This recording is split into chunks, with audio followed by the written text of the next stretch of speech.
ಅಮ್ಮ ಮಾಲಿನ್ಯರನ್ನು ಕಂಡ ಕ್ಷಣದಲ್ಲಿ ನಾವು ಆತಮಸ್ತಕರಾಗಿ ಸದಾಕಾಲ ಅವರಿಗೆ ತಲೆ ತಗ್ಗಿಸಿ ನಿಲ್ಲುತ್ತೇವೆ, ಬೆನ್ನು ಬಾಗಿಸ್ತೇವೆ. ಕಾರಣ ನಮಗೆ ಎಲ್ಲರಲ್ಲಿಯೂ ಸೀತಾಮಾತೆಯನ್ನು ಕಾಣುವಂತಹ ಭಾವನೆಯು ನಮ್ಮ ದಾರಿ ಇಷ್ಟಿಲ್ಲಗೆ ಕಣ್ಣೀರು ಸುರಿಸುತ್ತ 10 ಗೋಡೆಯಿಂದ ಓಡೋಡಿ ಬಂದವಳು ನಮಗೆ ದೂರದವಳಲ್ಲ, ನಮಗೆ ಅತ್ಯಂತ ಸಿಂಹಮುಖಿ ತಾಯಿ. ನೀವು ಈ ಕಡೆಗೆ, ಅದು ಕೂಡ ಸುಮಂಗಳಿಗೆ ಇರಬೇಕಾದ ಯಾವ ಕಲ್ಯಾಣ ಲಕ್ಷಣಗಳು ನಿಮ್ಮ ಮುಖದಲ್ಲಿ ಕಾಣಿಸ್ತಾ ಇಲ್ಲ. ಹಣೆಯ ತಿಲಕ ಹಾಕಿದೆ, ಹೊರಳ ಮಂಗಲಸೂತ್ರ ಹರಿದಿದೆ, ಹಣದ ಕಂಕರ ಗುರಿಯಾಗಿದೆ, ಕಾವಲಿರಬೇಕಾದ ಕಾತುರ ಇಲ್ಲವಾಗಿ ಹೋಗಿದೆ. ಯಾವಾಗಲೂ ಪಟ್ಟೆ ಸೀರೆ ಗಟ್ಟಿರಬೇಕಾದ ಮಹಾರಾಣಿಯಾದ ನೀನು ಶ್ವೇತಾಂಬರಗಳೇ ಆಗಿ ಈ ತರದಲ್ಲಿ ಬೇಕಾದ್ರೆ ಏನು ಕಾರಣ, ಯಾಕೆ ಹೀಗಾಯಿತು?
ನಮಸ್ಕರಿಸುತ್ತಾ ಇದ್ದೇನೆ.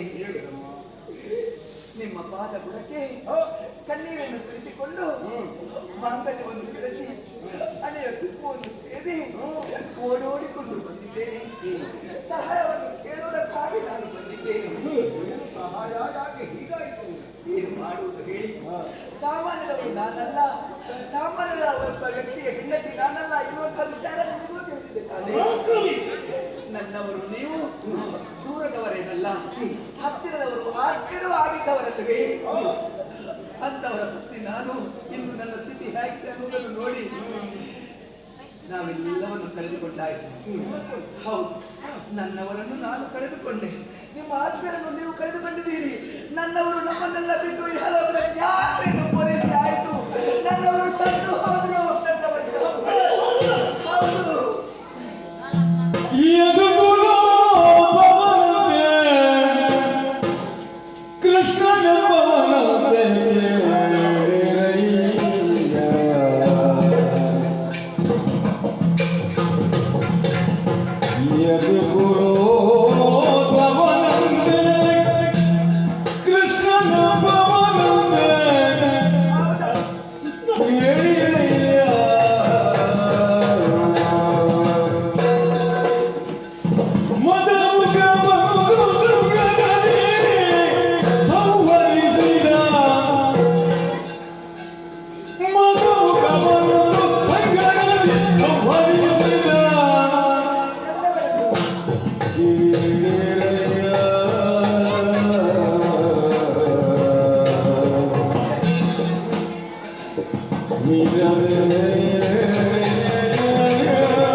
ಜಗದೋದ್ಧಾರಕನಂತೆ ಆ ದುಷ್ಟ ಕೃಷ್ಣನಂತೆ ನನ್ನವರನ್ನು ಮೋಸದಿಂದ ಆ ಕೃಷ್ಣನೇ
ವಿಷಯವನ್ನು ತಿಳಿಯಬೇಕಾಗುತ್ತದೆ.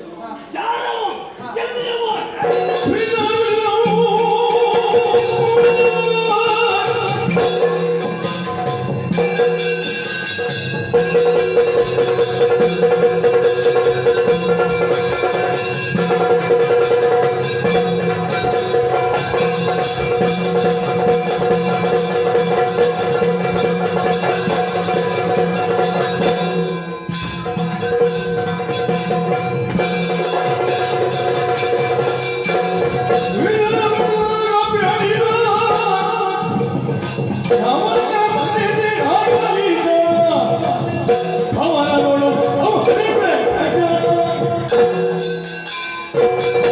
ಸಾಮಾನ್ಯನಾದೀನು ಗುಣವೆಂಬ ಅಸುರನಿಗೆ ಸುತೆಯಾಗಿ ಉದಿಸಿ ನನ್ನ ಕಪಾಲದಲ್ಲಿ ಒದ್ದಾಡುತ್ತಾನೆ. ಬದುಕು ಕಲ್ಪಿಸಲು ಸುಖವಾಗಿ ಮೂರನೇ ಕೈವರ್ತಿಸಿಕೊಟ್ಟಂತಹ ನೀನು ನಿಮ್ಮ ಬದುಕು ಎಷ್ಟು ಮೌಲ್ಯವಿತ್ತು ಎನ್ನುವ ಹಾಗೆ ನನಗೂ ಗೊತ್ತಿದೆ. ರಾವಣ ಸಂರಕ್ಷಣೆ ಬೇಕು ಎನ್ನುವ ಕಾರಣಕ್ಕೆ ಬೇಕಾಗಿ 6,000 ಪೂರ್ವಪಾಶದಿಂದ ಅದ್ಭುತವಾಗಿ ಬಂಧಿತವಾದ ಅಂತಹವನ್ನು ಮಾಡಲು ಕೊಟ್ಟು ಆ ಮೂಲಕವಾಗಿ ನರಕವನ್ನು ಕೊಲ್ಲಬೇಕು ಅಂತಾನೆ. ಅವನ ಪ್ರತಿಭಟತ್ವಕ್ಕೆ ಒಂದು ಅರ್ಥದಲ್ಲಿ ಶಹಬಾಸ್ ಅಂತ ಹೇಳಲೇಬೇಕು. ಹಾಗಾದ್ರೆ ಏಕಾಂಗ ವೀರನಾಗಿ ಯಾವ ಬಳಿದು ಗೆಲ್ಲುವುದಕ್ಕೆ ಸಾಧ್ಯ ಇಲ್ಲ. ಪೂರಕವಾದ ಶಕ್ತಿಯೊಂದು ಬೇಕಲ್ಲ. ಹಾಗಾಗಿ ಕೇಳ್ತಾ ಇದ್ದೇನೆ, ನೀನೇ ಹೇಳುವ ಕೃಷ್ಣನಿಗೆ ಹಿನ್ನೆಲೆ ಏನು, ಮುನ್ನೆಲೆ ಏನು, ಶಕ್ತಿ ಏನು, ಯಾವ ರೀತಿ ವ್ಯವಹರಿಸ್ತಾರೆ?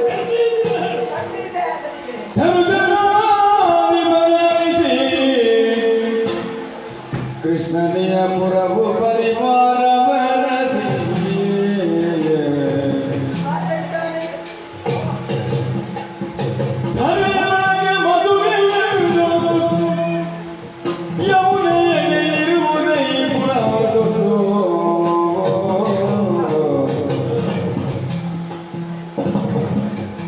ದರೆಯೊಳಗೆ ಮಧುರೆಗೆಂದು ಯಮುನೆಯಡೆ ಇರುವುದೈ ಪುರವದೊಂದು.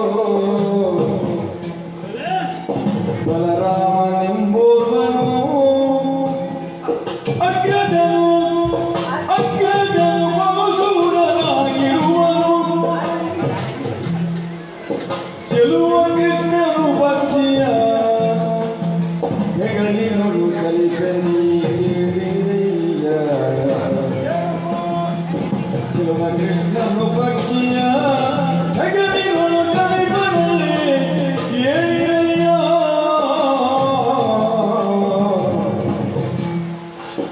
ತನುಜನಾಧಿಪರೇ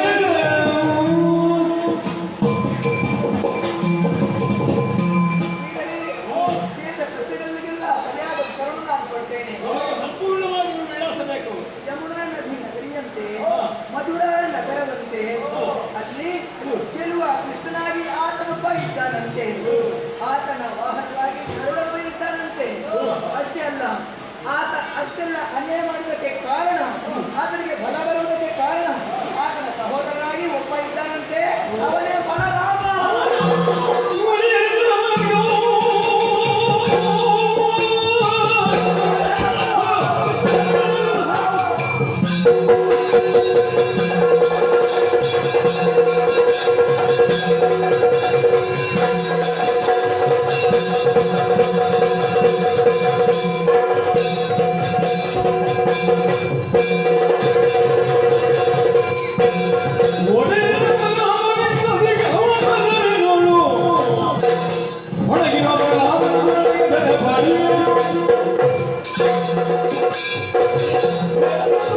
ಆ ಬಲರಾಮ ಇದ್ದಾನಂತೆ.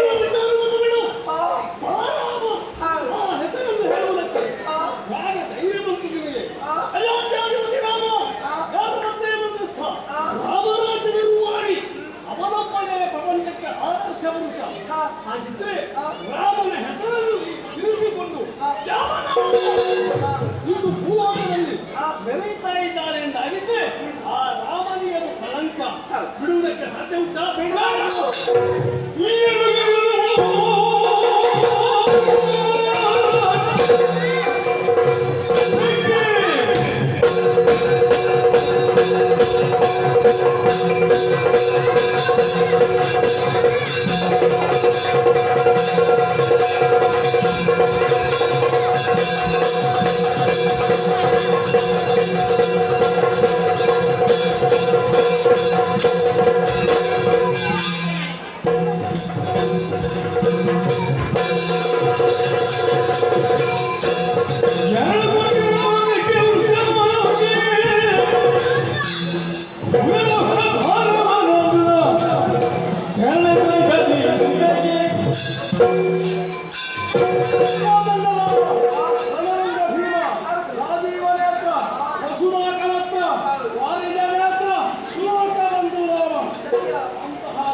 ಆದರ್ಶ ಮಗನಾಗಿ, ಆದರ್ಶ ಬಂಧುವಾಗಿ, ಆದರ್ಶ ಮಕ್ಕಳಾಗಿ, ಆದರ್ಶ ತಂದೆಯಾಗಿ, ಆದರ್ಶ ಗಂಡನಾಗಿ ಲೋಕದಲ್ಲಿ ಕಾಣಿಸಿದ ಒಬ್ಬ ಆದರ್ಶ ಪುರುಷನಿಗೆ ಪ್ರತಿದಿನ ಇದ್ದಾರೆ.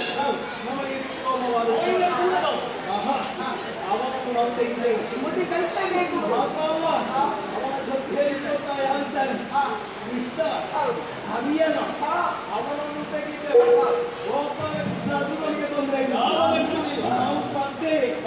ಹಾಗಾಗಿ ನೀವು ಯೋಚಿಸಬೇಕಾದಿಲ್ಲ. ಇನ್ನ ಕಣ್ಣಿನ ಒರೆಸ್ತೇವೆ, ಇನ್ನ ಕಣ್ಣಿನ ರೂಪದವರಿಗೆ ತಕ್ಕ ಸಮಯದಲ್ಲಿ ಸಿಹಿ ಸುದ್ದಿಯನ್ನು ನಾವು ಕೊಡುವುದಕ್ಕಿದ್ದೇವೆ. ಮಾಡಿಕೊಳ್ಳುವುದಿಲ್ಲ, ಇಲ್ಲಿಯ ನಮ್ಮನ್ನೇ ಎತ್ತುಕೋ. ಆಸೆ ದೋಷವಾಯಿತು. ಆಶೀರ್ವಾದ ನಮ್ಮನ್ನು ಇರ್ಬೋದು. ಆದಷ್ಟು ಬೇಗ ಶತ್ರು ನಿಗ್ರಹವನ್ನು ಮಾಡ್ತೇವೆ. ವಿಫಲಿಯಾದ ಪರಾಜಯ ಹೌದೌದು. ನಮಗೆ ನಮಗೆ ಅವ್ರಿಗೆ ಹೇಳ್ತೇವೆ, ಸಾಧಾರಣ ಹತ್ತಿರ 60 ಯೋಜನೆ ಹಾಕ್ತೇವೆ ಅಂತ. ನಮಗೊಂದು ಇಲ್ಲಿಂದ 60 ಅಂತ ಹೇಳಿದ್ರೆ ಒಂದು 2 ಸಲ 60 ತಗೋಬೇಕಾಗುತ್ತೆ. ತೊಂದರೆ ಮಾಡ್ಲಿಕ್ಕಿಲ್ಲ. ಸಿಕ್ಕಿದ್ರಲ್ಲಿ ಹಾರುವ